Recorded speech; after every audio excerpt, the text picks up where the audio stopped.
Good morning Adu. Good morning. Good morning बाबा. Vardhan good morning. आपण कुठे चाललोय वर्धन? आदू कंधार किल्ल्यावर. कंधार किल्ला कुठे आहे? नांदेड. आदू कंधार किल्ला कोणी बांधलाय? राष्ट्रकूट राजांनी. ओके मित्रांनो, निघाल्यापासून नुसता पाऊस चालू आहे. आता कुठं पाऊस उघडण्याचे जरा चान्सेस वाटतात आहे. बघू काय होतंय पुढे. वर्धन ए वर्धन गाणं म्हण. एक तरी मोदक खाना गणुल्या रे ए गणुल्या. खूप डेडिकेशननी चाललेलो आहे कंधार किल्ला पाहायला. जाईपर्यंत पाऊस उघडावा एवढीच देवाकडे अपेक्षा. फायनली किल्ल्यावर पोहोचलो आणि पाहतो तर काय पाऊस पूर्ण उघडलेला आहे. त्याच्यामुळे आता आम्हाला किल्ला पूर्ण व्यवस्थित पाहता येईल. लांबून आल्यानंतर किल्ल्याचा प्रवेशद्वार लवकर समजत नाही. आम्ही 2 वेळा कन्फ्युज झालो की नेमकं प्रवेशद्वार कुठून आहे. प्रवेशद्वार एकदम गुप्त मार्गाने तुम्हाला पूर्ण असं खाली उतरावं लागतं. त्याच्यानंतर पुढे एक छोटस गेट आहे. ह्या गेटच्या पुढे गेल्यानंतर लेफ्ट आणि राईट साईडला खंदक आहे. त्याच्यामधून आता हा एक पुरातत्व खात्याने आता एक ब्रिज बांधलेला आहे. पण पहिला हा लाकडी पूल असावा. हा समोर पाहताय आपण नांदेड जिल्ह्यातील कंधार किल्ला. कंधार किल्ला हा राष्ट्रकूटांनी बांधलेला आहे इसवी सन 6व्या शतकामध्ये. आणि हा खूप म्हणजे खूप सुस्थितीत असलेला किल्ला आहे. त्यामुळे सर्वांना माझी एकच विनंती आहे, जेव्हा केव्हा आपण नांदेड जिल्ह्यात असाल तेव्हा आवर्जून कंधार किल्ला पाहावा. कंधार किल्ल्यात खंदकातून पुढे प्रवेश केल्यानंतर सर्वप्रथम आपला लोह दरवाजा पाहायला मिळतो. लोह दरवाजा हा किल्ल्याचा पहिला दरवाजा आहे. पूर्ण किल्ल्यात एंटर करेपर्यंत आपल्याला 3 दरवाजे लागतात. त्यातला हा सर्वप्रथम म्हणजे लोह दरवाजा. लोह दरवाजातून आतमध्ये आल्यानंतर आपल्याला सुंदर अशा मस्त इमारत पाहायला मिळते. खरंच त्या काळच्या लोकांनी काय कन्स्ट्रक्शन केलेलं आहे, म्हणजे आजही ते आपल्याला शक्य नाही. किल्ल्यामध्ये प्रवेश केल्यानंतर एक आपल्याला इथे सूचना फलक दिसत आहे. त्याच्यामध्ये पूर्ण माहिती दिलेली आहे की हा किल्ला कोणी बांधलेला आहे, कुठल्या शतकात बांधलेला आहे. आणि ह्या किल्ल्याबद्दल एक आम्ही जे थोडा रिसर्च केला तर आम्हाला असं समजलं की हा किल्ला राष्ट्रकूटांच्या काळामध्ये बांधला गेलेला आहे. कृष्णदेवराय. राष्ट्रकूटांनंतर यादवांनंतर मग मुघलांनंतर जे काय असतील ते आपलं निजामानंतर इंग्रज.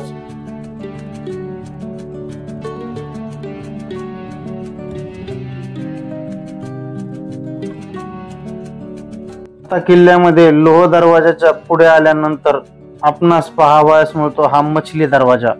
मछली दरवाजा का तर ह्या दरवाजाच्या वरती मछलीच्या आकाराची पूर्ण डिझाईन होती, म्हणून याला मछली दरवाजा असे म्हणतात. चला पाहूया पुढे आता मछली दरवाजा.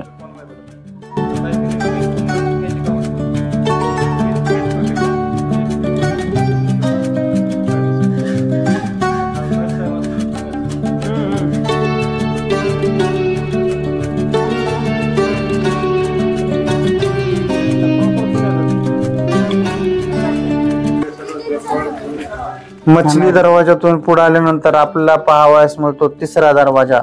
तिसऱ्या दरवाजाचं नाव आहे रंगीन दरवाजा. कारण तो पूर्ण जुन्या काळी कलर मध्ये केलेला होता, म्हणून त्याच्यावरती वेगवेगळ्या अशा कलरिंग नक्षी काम केलेले, म्हणून त्या दरवाजाचं नाव आहे रंगीन दरवाजा. मराठवाड्यातील नांदेड जिल्ह्यामध्ये हा कंधार तालुका आहे. कंधार तालुक्यामध्ये असणारा प्रसिद्ध एक भुईकोट किल्ला आहे. आता किल्ले 3 प्रकारचे राहतात, तुम्हाला तर माहित असेल. डोंगरी किल्ले, समुद्री किल्ले आणि भुईकोट किल्ले. हा समजा भुईकोट किल्ला आहे. हा किल्ल्याची स्थापना राष्ट्रकूट राजा कृष्ण तिसरा देवराय यांनी केली होती. त्यांची 3 भाऊ होते. कृष्ण तिसरा म्हणजे पहिला, दुसरा, तिसरा. त्यांच्या अगोदर एक राजा होता नंदगिरी राजा म्हणून, ते होते 4थ्या शतकात. त्यांनी ह्या किल्ल्याची समजा स्थापना केली आणि त्या किल्ल्याची समजा एक राजधानी म्हणून असं हे केला होता. या किल्ल्याला समजा शहर होता ना, ते किल्ला नव्हता, अगोदर शहर होता. राजधानी म्हणून त्याला हे केले. त्याच्यानंतर समजा राष्ट्रकूट राजा कृष्ण तिसरा देवराय आले 949 ते 965 पर्यंत किल्ल्याची स्थापना झाली. त्यानंतर त्यांनी काय केले, हा किल्ल्याला उपराजधानीचा दर्जा दिला. मछली दरवाजाच्या बाजूला आपल्याला भिंतीवरती पारसी किंवा उर्दू लिपीमध्ये लिहिलेला शिलालेख आढळतो.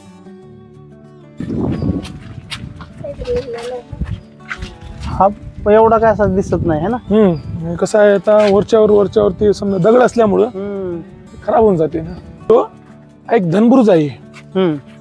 हा धनबुरुज किल्ल्यामध्ये जसं आपण नाव ऐकलेत अलिबाबा 40 चोर. हा दरवाजाच्या बाजूला जो आपल्याला अजून एक भिंतीवरती शिलालेख आढळतो, जर कोणाला माहिती असेल तर कृपया कमेंट मध्ये सांगा या शिलालेखाचा काय अर्थ आहे म्हणून. आणि खरंच रंगीन दरवाजाच्या आजूबाजूला जर पाहता खूप चांगल्या अशा आपल्याला इमारत पाहायला मिळतात. चला मग आता आपण किल्ल्यामध्ये प्रवेश करूया. तर आपल्याला लेफ्ट साइडला आहे मूर्ती परिसर आणि राईट साइडला जायचं आपल्याला तोफ वगैरे पाहण्यासाठी. तर आपण तोफ वगैरे पाहून घेऊ सर. जसंही आपण सर आता मॅडम आपण तिसऱ्या दरवाजाला पाहून आल्यानंतर आपण राईट साइडला आलेत. राईट साइडला जसं ओळंगल्यानंतर तर आपल्याला 2 बाय 2 छोटस वाट दिसणार आहे. त्या आतमधामध्ये समजा एक रूम आहे, त्याला आपल्याला बुरुजाला नाव दिलेलं आहे धनबुरुजाकडनं एक राईट साइडला वरती चढायला पायऱ्या आहेत. पायऱ्या चढून वर गेल्यानंतर आपल्याला किल्ल्याच्या लेफ्ट साइडला असलेला एक बुरुज पाहायला मिळतो. चला मग तो बुरुज बघूया काय आहे ते. आणि बुरुजाच्या आधी ही जी लेफ्ट साइडला दिसत आहे ती आहे मस्जिद.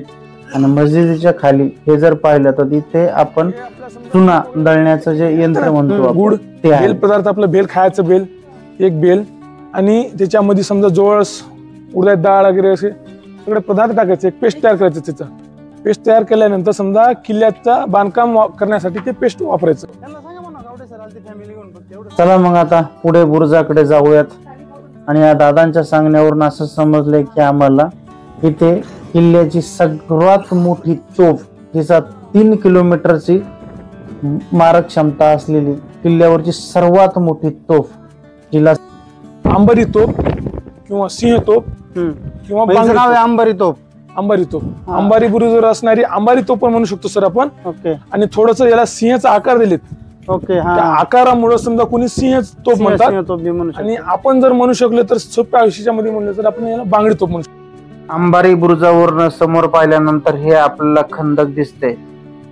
आणि हे खंदकामध्ये सध्याला आता गवत वाढलेलं आहे, पण त्या काळी हा 40 फूट खोल असलेला खंदक. दुश्मनाला पुढची गुढी लागू नये म्हणून समजा ती भिंत आहे. आता हे समजा तीर धनुष्यबाण, आपल्याला तीर धनुष्यबाण इथून चालत आहे. ते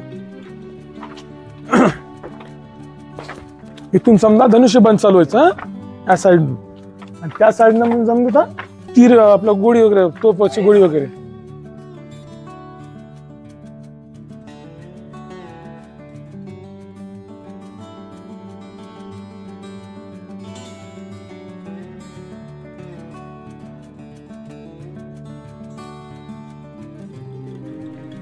हा सर इकडे मस्जिद आहे, जायचं ना इकडे. हा बघू ना. नाही कसं म्हणलं तर इंटरेस्ट हे राहते ना बघण्यासाठी.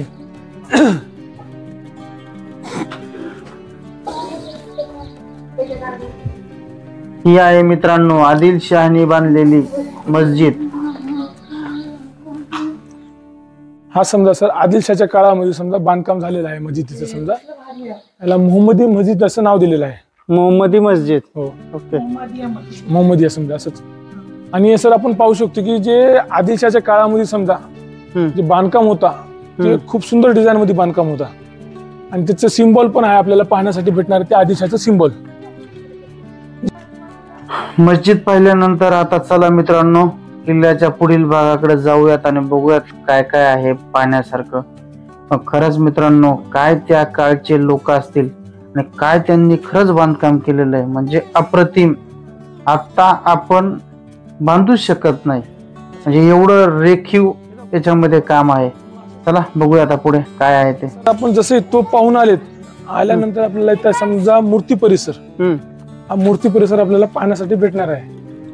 याच्यामध्ये समजा काही प्रकारचे मूर्ती परिसर मध्ये मूर्त्या वगैरे ठेवलेल्या आहेत. समजा त्याच्यामध्ये गणेशची मूर्ती आहे, नंदीची मूर्ती आहे, वर्धमान महावीरांची मूर्ती तिथे समोर आहे. हा एक मोठी मूर्ती आहे बेटा, नटराज छत्रपालचं नाव ऐकलं असेल.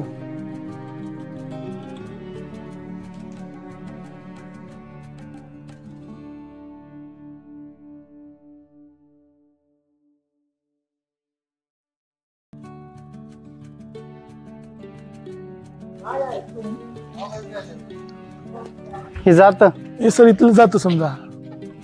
चाकाचं आहे का आपलं दळायचं? दळायचं. अरे बापरे, एवढं मोठं जातं. आता त्या काळामध्ये समजा 2 बाया फिरत गेले म्हणून, आताच्या काळामध्ये 10 माणसाला होईना. आपल्याला असंच जायचं समोरून. करत आहेत. हे महिलाचं नाव आहे जनाना महल. जनाना महल किंवा कसबन महल समजा. म्हणजे जनान खाना टाईप का जनाना महल वेगळा? जनानाच ना. जनाना महल म्हणजे माहित झालं असं लेडीज वगैरे जनान खाना. आणि शाही हमाम खाना त्या काळामधला समजा. आता सगळं तुटफूट झालंय, सांगता येत नाही. आणि हे महल आहे, हे जनान महल. जनान महल समोर एक कारंजा शोपीस साठी, आणि त्याच्या समोर एक पाण्याचा हौद आणि कपडे धुण्यासाठी समजा छोटे छोटे हौद. हे छोटे हौद आता नंतर समजा. आणि हे सगळं डबल मधला होता स्ट्रक्चर, सगळं टोटल डबल मधला होता. पडल्यानंतर समजा नंतर केले नाहीत. आतमध्ये सर जाऊन पाहायचं असेल तर पाहू शकता.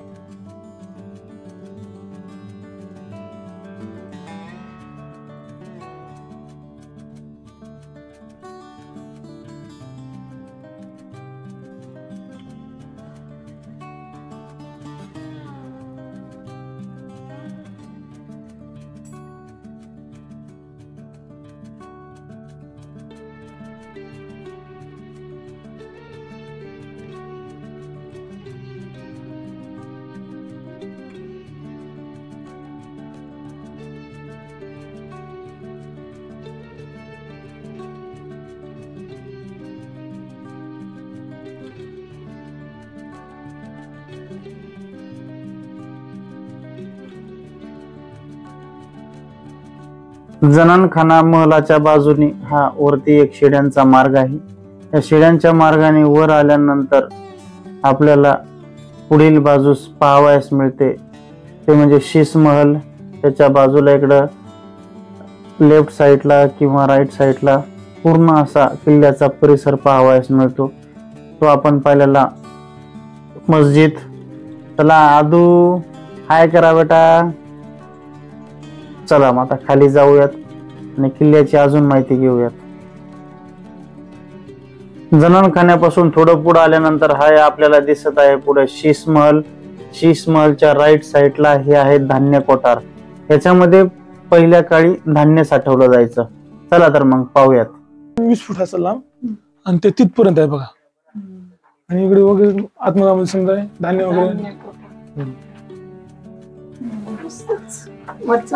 आणि आता आपण जसं धान्य कुठार मध्ये आले, आपल्याला जास्त म्हणले तर हा बांधकाम पाहण्यासाठी भेटते. हे जे बांधकाम आहे याला एक बांधकामाला समजा नाव दिलेलं आहे. कुठलं? ह्या जे बांधकाम आहेत ना सर्वरचं स्लॅब, स्लॅबला एक बांधकामाचं नाव दिले, त्याला कीस्टोन बांधकाम म्हणतात. याला कीस्टोन म्हणतात मॅडम, कीस्टोन. तर आपण घर वगैरे जसं बांधतो आपण 4 कॉलम देतात. आणि समजा 1 कॉलम 2 कॉलम 3 कॉलम 4 कॉलम. जे वरचं जे स्लॅब आहे त्याला कुठलंही प्रोटेक्शन वगैरे कुठे नाही, गजाडी वगैरे कुठे टाकलेली नाही. समजा जी आपल्याला वीट दिसाली ती एक वीट इटावर अवलंबून आहे. समजा एकमेकावर अवलंबून असल्यामुळं समजा इथं येऊन यातून आपल्याला गोल दगड दिसाली ती एक की आहे समजा. बाकीचं सगळं लॉक सिस्टम आहे. जर एक की निघाली तरी लॉक सिस्टम सगळं खाली पडते. जुन्यामध्ये समजा जो कोणा ताकद आहे दिसाले, हा किल्ल्यातला सगळ्यात सुंदर आपण महल म्हणू शकतो. ओके. हा किल्ल्यामध्ये जे आहे ना समजा सगळ्यात सुंदर महल. ओके. त्या महलाचं नाव आहे शीश महल. शीश महल. शीश महल या साईडला बघा सर. काय काचेमध्ये केलं? काचेमध्ये जे आपल्याला जे ब्लॉक दिसले वरची छोटे छोटे ब्लॉक. ओके. समजा सगळं टोटल समजा याच्यामध्ये आरशी लावायची. त्यावेळेस आरशी असते. आरशी हा पण एक डबल मजला होता. ओके. ते डबल मजल्यावर समजा एक पाण्याची पाईपलाईन होती. ओके. आणि इथून यायचं पाण्याची पाईपलाईन. एक झरणा धबधबा आपण म्हणू शकतो.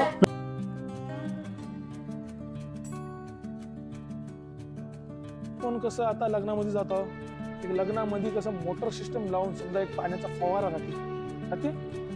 कसं राहते ते आपल्याला जर प्रोग्राम मध्ये आपण गेलो तर लग्नामध्ये गेलो तर शोपीस कसं दिसतं आपल्याला, चांगलं दिसतं, काय नंबर 1 किती भारी आहे म्हणतो आपण. अशा प्रकारे समजा महलच्या समोर एक कारंजा किंवा आपण त्याला आपण लग्नात गेलो कारंजे, आपल्या हॉटेलमध्ये गेल्यानंतर कारंजे हे जे आहे ना, आता हा सिंह दिसतोय बरोबर ना, तर हे राष्ट्रकुटांचं प्रतीक होतं. ते जेव्हाही कधी युद्धावर जायचे ना किंवा त्यांचा जो ध्वज होता का, ध्वज तो ह्या याचा होता. सिंहाचा चित्राचा. जस नाव काय म्हणलं तुमचं? मग जुनेद. जुनेद, छान इन्फॉर्मेशन दिली बरं का. छान. ते काय बाबा? हा सर आहे बारूद कोठार. इकडे या, चला बारूद कोठार बघायला या.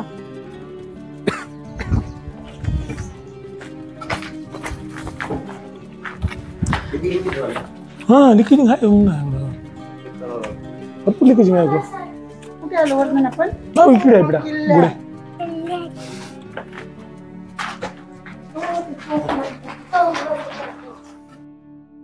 मित्रांनो, आता आम्ही पाहत आहे दारुगोळा कोठार.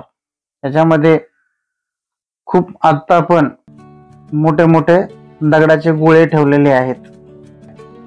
आता बारूद कोठार म्हणजे कसं, इथं गंध वगैरे राहायचं. गंध समजा तिथे न्यायचं, नेल्यानंतर या जे दगडी गोळा दिसायला आपल्याला, दगडी गोळ्यावर आपण कसं पेस्ट वगैरे लावतात तशा प्रकारे समजा याच्यावर पेस्ट लावायचं. लावून समजा आतमध्ये आम्ही टाकायचं. टाकल्यानंतर समजा एक लाकूड राहते, त्याला असं रावडिंग करावं लागते. रावडिंग केल्यानंतर बाहेरून समजा एक बत्ती आहे, बत्तीला जर आपण पेटिलेत तर ते कमीत कमी 2 दगडी गोळे कोणा आले तर असं दाखवण्यासाठी समजा ठेवले जाईल. पाहण्यासाठी आहे एक घोड्यांचे तबेले. ओके. हा घोड्यांचे तबेले ते जे समोरचं दिसाले सर आपल्याला ते अंबरखाना, आपण हत्ती वगैरे राहण्यासाठी समजा. आणि एक इथे एक साधू महाराजांची समाधी आहे. ओके. त्यांचं नाव आहे राजाबाग सवार. तर तुघलकांच्या काळामधलं म्हणू शकतो किंवा आपण आदिलशाच्या किंवा निजामाच्या किंवा मलिक अंबरच्या. आणि ही छत्री? छत्री समजा सर शोपीस, जसं तुम्हाला सांगितलं कायरांच्या. अशा प्रकारे समजा डीप होता लई खाली अजून 2 फीट. इथं मलबा वगैरे पडल्यानंतर समजा काढले नाहीत. इथं समजा ते हत्ती वगैरे राहण्यासाठी 4 खोल्या होते. 1 2 3 4. आणि जे आता हत्ती वगैरे जे घोडे आणता ना, त्यांना राहण्यासाठी रूम पण होती. वरची रूम होते आणि इथले रूम होते खुल्या छोटे छोटे डबल मजला होता हे. तर व्यापारी लोक वगैरे जर आलेत किल्ल्यावर समजा जास्त म्हणलं तर मॅडम कसं आहे, युद्ध वगैरेच झालं नाही.